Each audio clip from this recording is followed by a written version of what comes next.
Bonjour et bienvenue sur mon canal YouTube. Moi c'est Valérie Battaglia, thérapeute, formatrice et autrice. Je vous invite à vous abonner et à activer la cloche pour être averti des prochaines vidéos. Aujourd'hui j'aborde l'ostéoporose, sa définition, le point de vue de la médecine chinoise, des conseils alimentaires, les huiles essentielles, la traduction émotionnelle et les affirmations positives. Plusieurs facteurs peuvent contribuer à l'apparition de l'ostéoporose, notamment la réduction de la capacité de régénération osseuse, les carences en calcium et en vitamine D, des antécédents familiaux, un mode de vie sédentaire ainsi que la consommation excessive d'alcool et de tabac.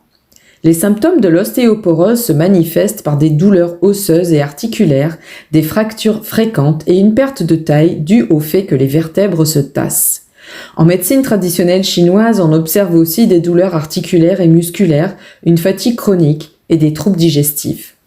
Le plus préoccupant dans l'ostéoporose est l'augmentation du risque de fracture en raison de la décalcification osseuse, surtout aux hanches, aux vertèbres et aux poignets.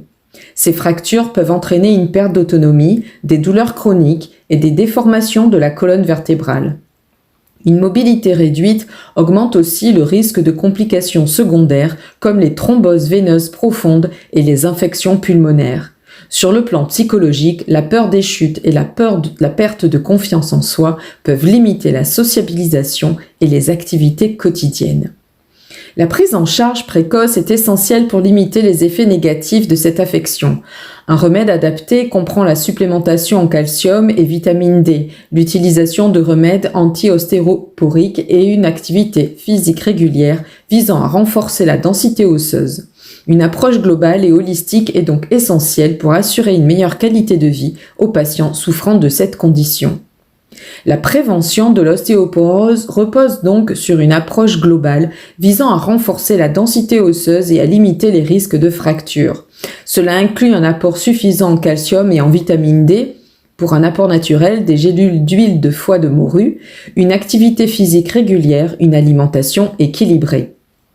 Dans la médecine traditionnelle chinoise, le rein est considéré comme un organe central, détenant des fonctions essentielles pour la santé de l'individu.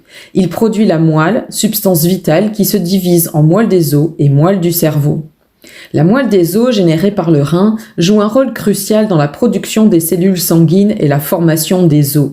Une faiblesse fonctionnelle du rein peut entraîner une production insuffisante de moelle des os, susceptible de provoquer des troubles sanguins comme l'anémie, ainsi que des problèmes osseux tels que l'ostéoporose. Le rein est aussi responsable de la gouvernance des os. Une déficience du rein peut se traduire par une fragilité accrue des os, des douleurs osseuses ou des fractures fréquentes. Ces manifestations soulignent l'importance de maintenir une fonction rénale optimale. En médecine traditionnelle chinoise, le rein est souvent désigné comme la racine de la vie, une expression qui reflète ses fonctions dépassant le cadre organique. Le yin du rein est associé à la naissance, la croissance et la reproduction, tandis que le yang constitue l'énergie dynamique essentielle au processus physiologique. La santé globale réside dans l'unification de ces deux aspects. Avec le Reiki, le Shiatsu, le Tuina ou la réflexologie plantaire, je peux vous aider à traverser cette période. Je vous reçois sur Villeneuve d'Ascq les après-midi de 14h à 20h, les lundis, mercredis et vendredis sur rendez-vous. Toutes les infos sous cette vidéo. Dans votre assiette, les aliments à éviter. Les crudités, les salades, les aliments froids ou crus, les fruits acides ou rafraîchissants comme les agrumes ou le kiwi, les jus de légumes ou smoothies froids, surtout le matin quand le feu digestif doit être allumé, le soja froid, par exemple sous forme de lait végétal non réchauffé, sauf s'il est accompagné d'épices réchauffantes, le sucre blanc, les céréales industrielles, vous savez, celles dans une grande boîte rectangulaire avec des flakes de quelque chose. Les aliments à mettre dans votre assiette. Les graines et fruits secs réchauffants et toniques, graines de lin, noix de Grenoble, graines de sésame noires légèrement toastées, au petit déjeuner chaud, aux soupes, au risotto. Les épices, cannelle, gingembre sec, poivre de Sichuan, clous de girofle. Je vous mets sous cette vidéo quelques astuces culinaires. Il existe une idée bien ancrée dans notre culture. Il faut du lait pour des os solides, et pourtant, les pays qui consomment le plus de lait, comme les États-Unis, la Finlande ou la Suisse, sont aussi ceux où le taux de fracture de la hanche sont les plus élevés. À l'inverse, Des pays comme le Japon, la Chine ou certaines régions rurales d'Afrique, avec une consommation minimale de produits laitiers, présentent des taux beaucoup plus faibles d'ostéoporose, malgré une ingestion de calcium souvent inférieure aux recommandations occidentales. Un peu de chimie. Le calcium, c'est Ca++. À la digestion, cela devient Ca-. Et où le corps va-t-il chercher sa réserve de calcium pour compenser les 2 molécules négatives du calcium? Dans notre plus grande réserve de calcium, nos os. Le lait a été prôné à la fin de la Seconde Guerre mondiale car les gens mouraient de faim. Et puis l'industrie laitière a fait son œuvre. Alors non, les produits laitiers ne sont pas nos amis pour la vie. C'est tout le contraire. En médecine chinoise, cette incohérence s'explique très bien. Les produits laitiers sont des aliments lourds, riches et humides qui affaiblissent la rate, surtout lorsqu'ils sont consommés froids ou en grande quantité. Leur richesse bloque la transformation, génère des glaires et peut à long terme entraver l'absorption fine des nutriments. On finit avec un corps plein mais vide, plein de glaires, vide de chi. Un bon tonique du chi est bien sûr le riz gluant, tiède, facile à digérer et si polyvalent. Il est précieux et recommandé des petits déjeuners chauds avec des dattes et des épices réchauffantes. Vous trouverez en commentaire quelques astuces culinaires. La traduction émotionnelle de l'ostéoporose extrait du livre de Jacques Martel, Le grand dictionnaire des malaises et des maladies. Elle implique une perte dans l'intention du désir d'être, une perte d'intérêt et de motivation à être ici au plus profond niveau de soi. Je ne suis plus ce que j'étais. Vous vivez du découragement, vous êtes seul et las de toujours avoir à vous battre face à l'autorité ou les lois de l'être humain. L'ostéoporose apparaît de manière habituelle chez la femme après la ménopause.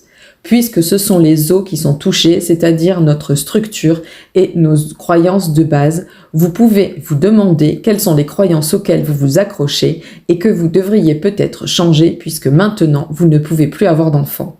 Vous pouvez encore être autant utile et productive, non pas en ce qui a trait à la procréation, mais à d'autres niveaux, tant personnel que social ou professionnel, et que cela est tout autant valorisant et enrichissant. Il y a plein de choses que vous n'osez plus faire, pensant que ce n'est plus de votre âge. Vous devez donc surmonter cette tendance à vous dévaloriser, vous pensant inutile, bonne à rien. Vous perdez votre identité féminine, vous vous voyez moins désirable qu'avant. Puisque vous ne pouvez pas rester jeune, vous voulez vous effacer de façon progressive sans laisser de traces. En vous critiquant sans cesse et en critiquant les autres, vous vous empêchez de vivre de manière pleine votre vie. La culpabilité que vous vivez peut provenir de vos croyances religieuses. Vous regardez votre vie et vous pouvez avoir l'impression que vous l'avez ratée. Un sentiment de désolation vous envahit parfois. Vous avez l'impression que votre vie est en décomposition. Vous ne savez pas comment organiser votre vie qui change de façon rapide. Le courage vous manque. Vous avez l'impression que votre mort approche. Vos pensées négatives vont anéantir votre énergie créatrice. Il est important de changer votre regard par rapport à celle-ci et de développer plus de tolérance envers vous-même. Vous regardez toutes les belles réalisations que vous avez faites. Les affirmations positives qui peuvent vous aider pendant cette période que vous pouvez bien évidemment vous répéter tous les jours et plusieurs fois par jour. J'accueille chaque nouvelle étape de ma vie. Je regarde vers l'avenir. Je m'engage dans de nouveaux projets et je fais ce qui me nourrit. J'avance en confiance. Je suis maître de ma vie. Quant aux huiles essentielles que je vous recommande, vous les trouvez aussi en commentaire. Je vous remercie d'avoir écouté cette vidéo. Si elle vous a plu, je vous invite à mettre un j'aime, à vous abonner au canal si cela n'est pas déjà fait et à activer la cloche pour être averti des prochaines publications. Vous pouvez laisser un commentaire, partager vos impressions ou poser vos questions. Je me ferai un plaisir d'y répondre. Vous retrouvez aussi tous les liens utiles en description. À très bientôt pour une nouvelle vidéo et surtout, prenez soin de vous!